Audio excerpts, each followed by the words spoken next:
BRS గత ఏడాది చివరిలో అసెంబ్లీ ఎన్నికల్లో ఓటమి పాలైంది. ఏడాదిలో జరిగిన ఎంపీ ఎన్నికల్లో ఒక్క ఎంపీ సీటును కూడా గెలుచుకోలేక చతికిల పడింది. మరో 4.5 ఏళ్ల పాటు ప్రతిపక్షంలో ఉండాలి, గడ్డి పరిస్థితులు ఎదుర్కోవాల్సి ఉంది.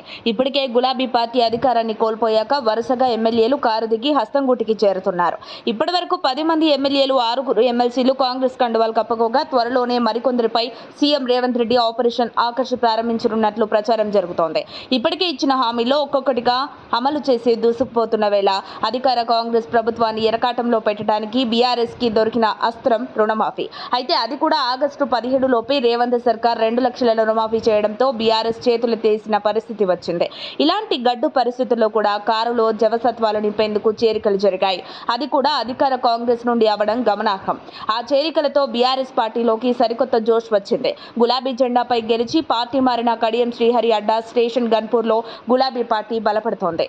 ఈ క్రమంలోనే ఆ పార్టీలోకి భారీగా చేరికలు జరిగాయి. ఇతర పార్టీల నాయకుల చేరికలను కేటీఆర్ ఆహ్వానించి స్టేషన్ గన్పూర్లో వచ్చే ఉప ఎన్నికల్లో రాజయ్య గెలుస్తారని ధీమా వ్యక్తం చేశారు. హైకోర్టులో తీర్పు సానుకూలంగా వస్తుందని ఆశిస్తున్నామన్నారు. మిగతా వాళ్ళపై నేరుగా సుప్రీంకోర్టుకు వెళ్లేందుకు ఆలోచిస్తున్నామని పేర్కొన్నారు. హైదరాబాద్లోని తెలంగాణ భవన్లో జరిగిన చేరికల కార్యక్రమంలో కేటీఆర్ మాట్లాడారు. ఈ కార్యక్రమంలో ఎమ్మెల్యే పల్లా రాజేశ్వరరెడ్డి, మాజీ ఉప ముఖ్యమంత్రి రాజయ్య తదితరులు పాల్గొన్నారు. కొంతమంది వ్యక్తులు బీఆర్ఎస్ కండువాను కప్పుకున్నారు. పార్లమెంటు ఎన్నికలు 2 కూటముల మధ్య నడిచిందని చెప్పారు. గత ఎన్నికల ఓటమితో భయపడాల్సిన అవసరం లేదన్నారు. రాష్ట్ర వ్యాప్తంగా ప్రజలు కాంగ్రెస్ అబద్ధాల హామీలకు మోసపోయారని వాపోయారు.